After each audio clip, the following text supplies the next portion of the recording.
Hey everyone, welcome to Module 10.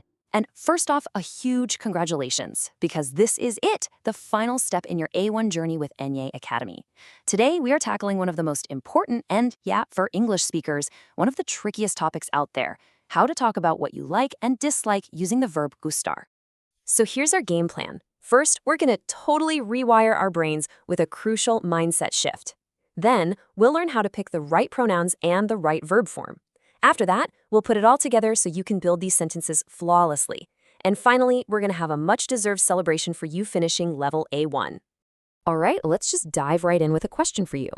How would you translate a simple, everyday phrase like, I like Spanish?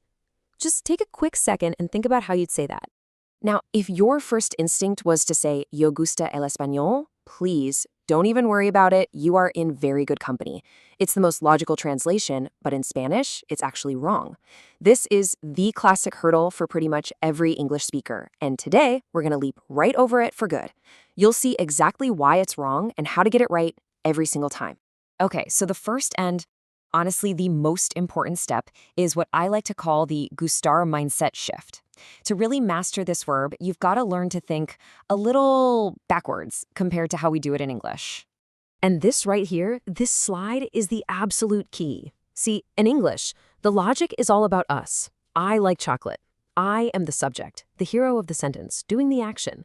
But Spanish, it flips the whole thing on its head. The chocolate is the star of the show.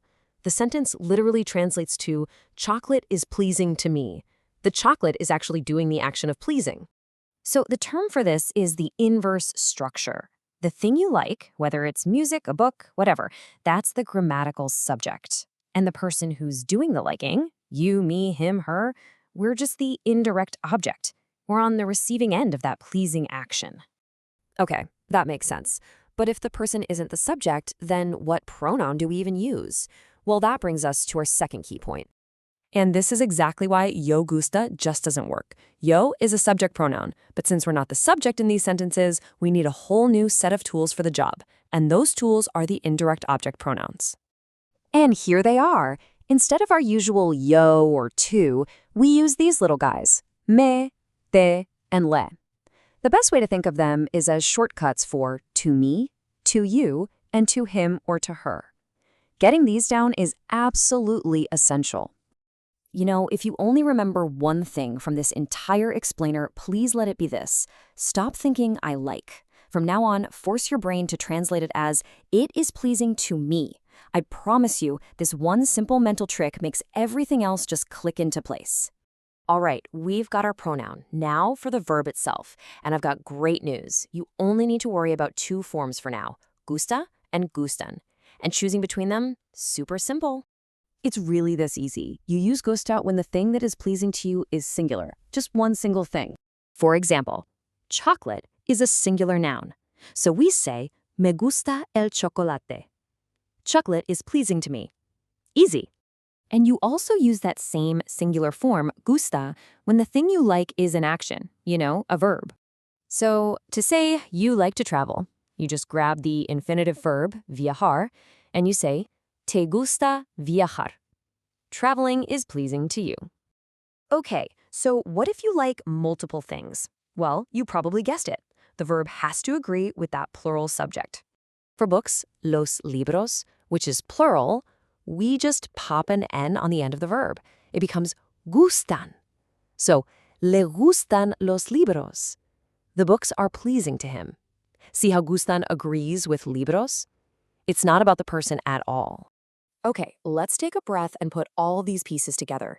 We can actually boil this whole thing down to a simple 3-step formula that's going to help you build these sentences perfectly every time. Here it is. Step 1. Look at what you like. Is it one thing, lots of things, or an action? Step 2. Based on that answer, choose your verb, gusta or gustan. And finally, step 3. Add the right pronoun to show who it's pleasing, me, te, or le. So back to our first challenge. I like Spanish. Well, Spanish is singular, so we need gusta. It pleases me, so we need me. Put it together, me gusta el español. Perfect. And just like that, with that final piece of grammar, you have done something truly, truly amazing. Felicidades! A massive congratulations from all of us here. By finishing this module, you have officially completed the entire A1 Spanish course at Enya Academy, and that is a huge accomplishment. You should be so incredibly proud of all the hard work you've put in. I mean, just take a moment and look at this. Look how far you've come. You started from scratch, learning how to say your name. You mastered numbers, you got the hang of articles, you conquered regular verb conjugations, you can talk about your family, and now you can share what you love using Gustar. It has been an amazing journey. You have built a rock-solid foundation for your future in Spanish. So I guess the only question left is, what's next? We really hope you'll continue this journey with us. Thank you so much for learning with Enya Academy, and we cannot wait to see you in Level A2.